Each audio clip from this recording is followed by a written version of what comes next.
मंडियों में 5-5 हजार मीट्रिक टन के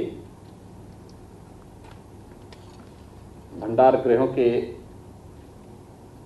शिलान्यास के लिए आयोजित आज के इस कार्यक्रम में उपस्थित प्रदेश के सहकारिता मंत्री श्री मुकुट बिहारी वर्मा जी, मुख्य सचिव श्री आर के तिवारी जी, कृषि उत्पादन के आयुक्त श्री आलोक सिन्हा जी, अपर मुख्य सचिव कृषि श्री देवेश चतुर्वेदी जी, अपर मुख्य सचिव मुख्यमंत्री कार्यालय श्री एसपी गोयल जी, प्रमुख सचिव सहकारिता श्री भुवनेश कुमार जी, सहकारिता और मंडी से जुड़े हुए सभी अधिकारीगण, विभिन्न निगमों और बोर्डों से जुड़े हुए हमारे अध्यक्ष और अन्य पदाधिकारीगण,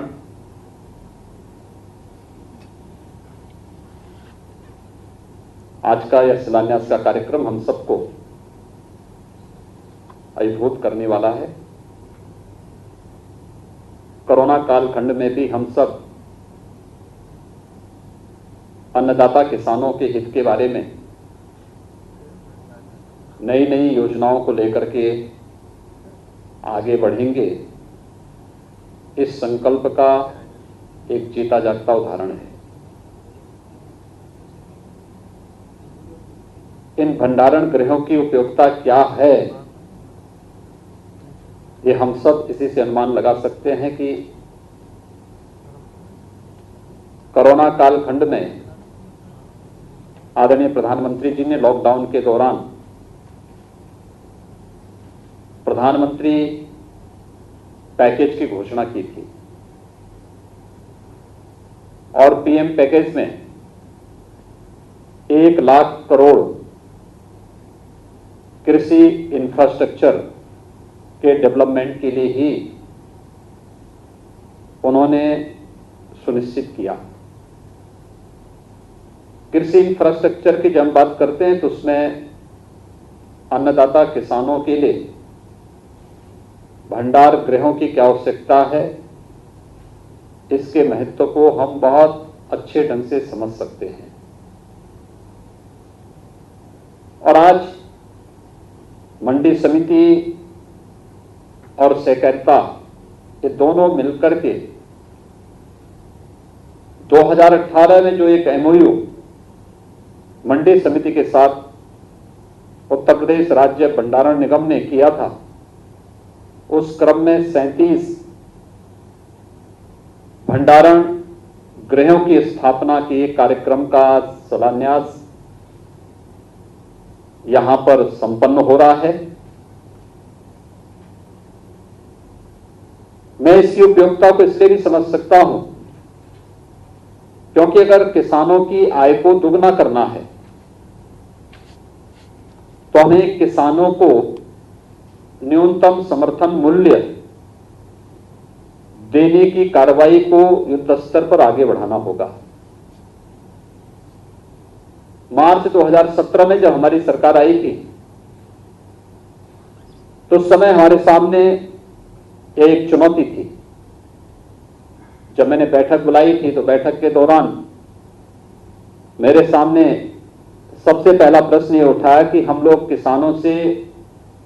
खरीदेंगे तो, लेकिन ये गेहूं रखेंगे कहां? हमारे पास स्टोरेज क्षमता नहीं है। और जब हम लोगों ने, क्योंकि 19 मार्च को सरकार ने शपथ ग्रहण किया था,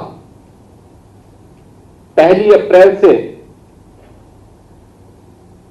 गेहूं क्रय की कार्रवाई प्रारंभ करनी थी, तो सबसे पहला प्रश्न स्टोरेज का ही हमारे सामने उठा था। और इसके बाद जब ये कार्रवाई हम लोगों ने प्रारंभ की भी तो लोगों को विश्वास नहीं हो रहा था कि सरकार भी किसानों से उनके उत्पाद को खरीदेगी। किसान की उत्पाद को खरीदना, उसको क्रय करना और अगले 48 घंटे के अंदर उसके अकाउंट में पैसा चला जाए, यह अपने आप में एक सपना था। और वह सपना 2017 में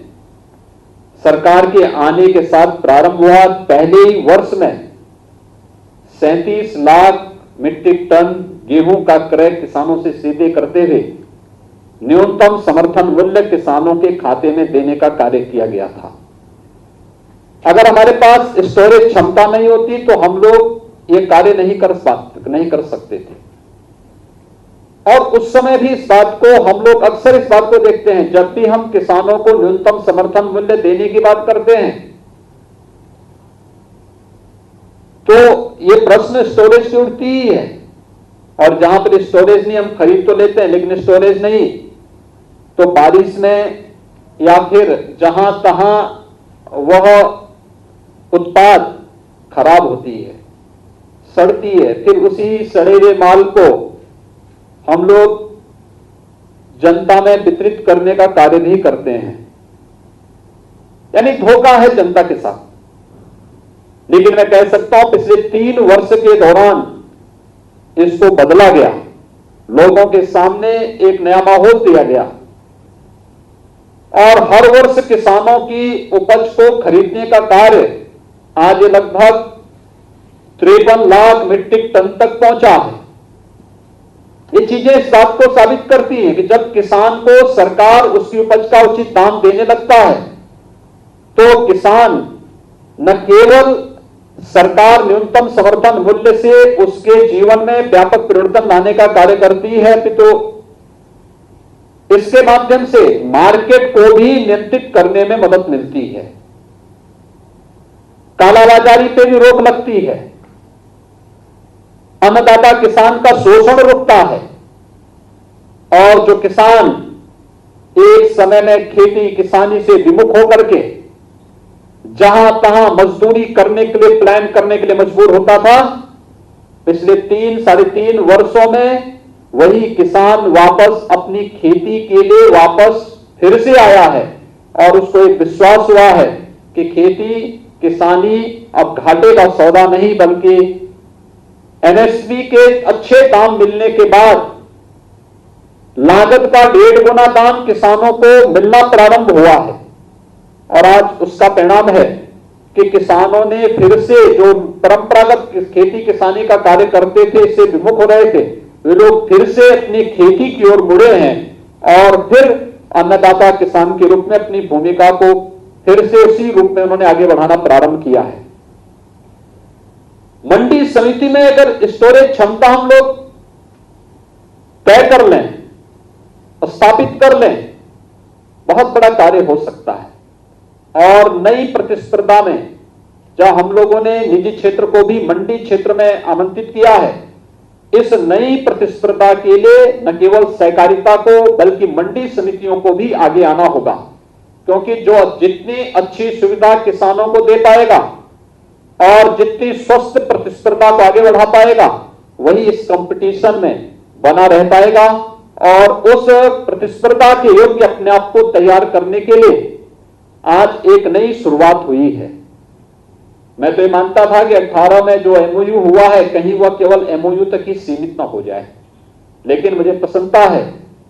कि जिन 40 स्थानों पर ये मंडियां बननी थी, मैं तो चाहूंगा कि 75 के 75 जनपदों में हर एक जगह न केवल हमें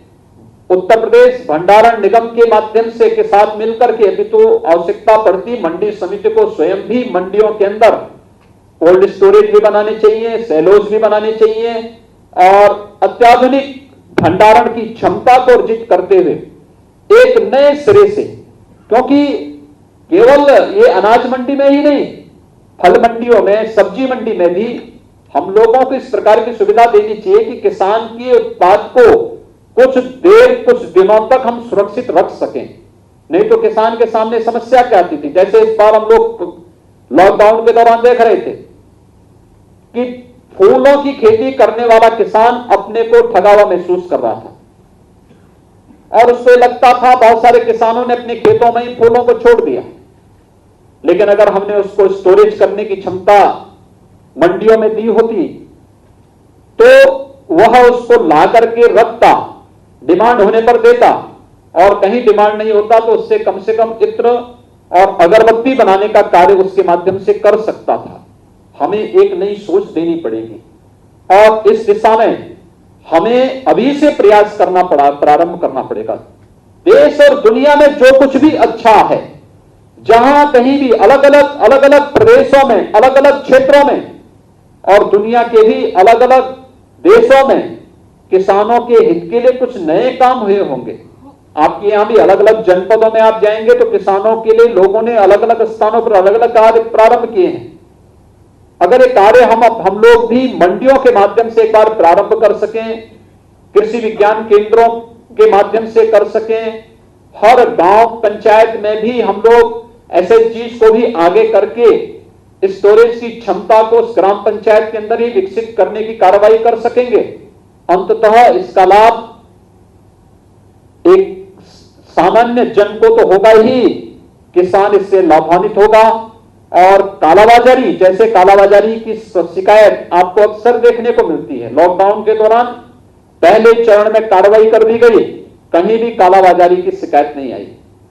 हम लोग ये मान करके चले थे कि लॉकडाउन के बाद हम अनलॉक में आ गए, अब कोई समस्या नहीं आएगी।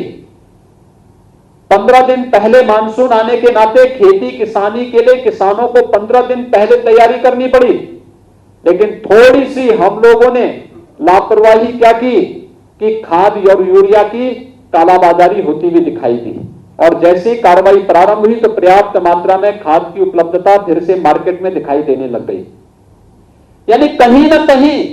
शासन की और प्रशासन की एक हनक दिखनी चाहिए, और उसको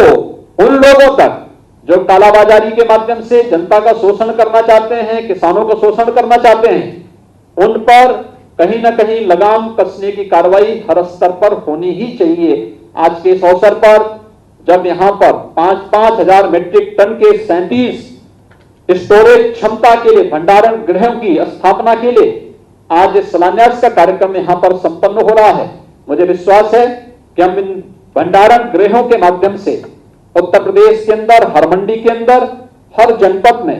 कुछ नई सोच के अनुसार भंडार गृहों की स्थापना करके किसानों की आमदनी को कई गुना आगे बढ़ाने में हम भी मददगार हो पाएंगे। मंडियां भी, सहकारिता विभाग भी, उत्तर प्रदेश भंडारण निगम भी इस भूमिका के साथ अपने आप को तैयार करेगा। आज के इस अवसर पर इस कार्यक्रम के प्रति हृदय से उत्तर प्रदेश भंडारण निगम को, मंडी समिति को हृदय से बधाई देता हूं, अपनी शुभकामनाएं देता हूं और विश्वास व्यक्त करता हूं कि किसानों की आमदनी को बढ़ाने में आप सब एक महत्वपूर्ण भूमिका का निर्वहन करेंगे। आप सबके प्रति मेरी शुभकामनाएं। धन्यवाद। जय हिंद।